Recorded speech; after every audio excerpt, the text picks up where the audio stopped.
Whoa. Look at what we're starting off here, guys. Jeremy Flores just pulls into the barrel, has to tap dance through this flat section.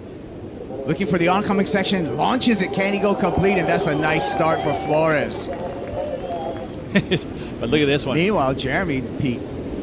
Jeremy, you know, that's what he's able to do. He sees a wave, he positions himself very early. You know, and the best tube riders in the world are the ones that can see it and get to the position in which you're going to be able to maximize the barrel time. And Jeremy's done that. See how he actually reversed angle, going the opposite way to kind of slide into that barrel. Again, positioning himself right behind it, and then stalls, slows down, and then the finish move. That was a nice long section. He used all that speed over the flats to make sure he could get there.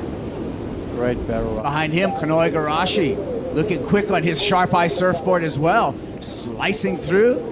And just goes incomplete, so that's going to make the difference on this opening exchange. Heat number 8, round number 3. You'd have to say that Jeremy Flores will take the early advantage, but don't count Kanoa Igarashi out. You know, we've been surprised at what he's been able to do in the barrel. Wow. Here's Kanoa. Talk us through this one, Twiggy. Kanoa, he's been on my fantasy team since Jeffreys Bay.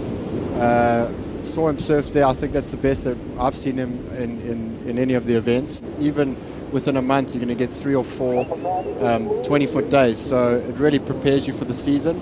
Makes Mavericks and PI that much better. Live action with Kanoa Igarashi. We'll get back to the conversation. And Kanoa with a couple of nice hacks off the top. Igarashi working his way down the line, and he's certainly going to take the heat lead right now and put pressure back on Jeremy Flores. Think about it, he even had a fall on his 6.67, and to still put up a number like that, that shows, you know, the judges are liking what he's doing. So that's expected to be a bigger number, right? I would say that that's going to be right there, at least, you know, even with that number, but most likely bigger. Through this of Kanoa Igarashi. Twiggy, you can talk through it. Yeah, like I said, Kanoa seems to be surfing really well since J-Bay, and he's just doing the same kind of surfing that he has been doing.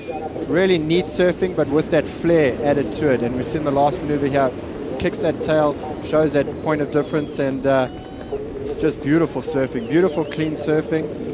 Funny, these two guys actually surf quite similar. If you look at their styles, they're really tight in the pocket, flashy surfers. Jeremy's always been one of my favorite surfers. But Kanoa just seems to have that little bit of youth with him now, and well, I mean, that last maneuver's got to put it up there almost into the excellent range, I would guess. Here we go. Jeremy Flores, man. Impressions of pipeline here, spit and everything, but can't find the exit. Ooh, wow. Well, there is opportunity on the lefts. We haven't seen a lot of it, but that was mental. He almost made that. I think he foam ball just got under his board there for a second, and didn't quite make the exit, but that was a big, thick barrel. Let's hope we see more of those. Got a gut feeling. Hold on. How can you keep on riding big waves? What age? We're going to get to that. I love it. That's big wave riding right there. That was a big wave wipeout. That was like a half a big wave for you guys, but to me, that was a big wave wipeout. No one wants to do what he just did. And my feelings that a couple of the times, you know, a burst eardrum would really do it to you. Jeremy Flores trying to get back into this heat. Finds another left barrel, tucks in. Again, it just shuts down on Flores, looking for a 6.43 to move into round number 4. Will the title go down here in Portugal? It's a possibility. If Gabriel Medina can win this event and Julian Wilson does not make the semifinals. Jeremy Flores staying busy out there. He's caught 6 waves. Kanoa Igarashi, in contrast, only 2 waves. Jeremy's up and riding again. Nice off the top to open up, but no more potential down the line, so Flores kicks out.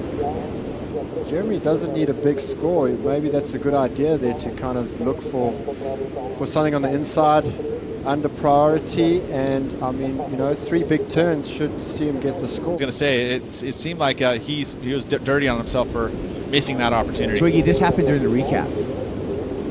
Oh, again. yeah, just Jeremy just doesn't seem to be getting the speed. To put the systems into place and able Systems to into execute place. that. Well, what is the system, you know? And I know Pete and I had a lot of conversations about it in the past. Here goes Jeremy again, obviously just trying to get away there from Kanoa and open up some room so he can get a score. Thank you so much, Grant Twiggy Baker, for spending some time with us. We look forward to your performances on the Big Wave Tour coming up this year. We're going to bring in Potts and Joe for the call. Wade Carmichael, Tomas Hermes coming up.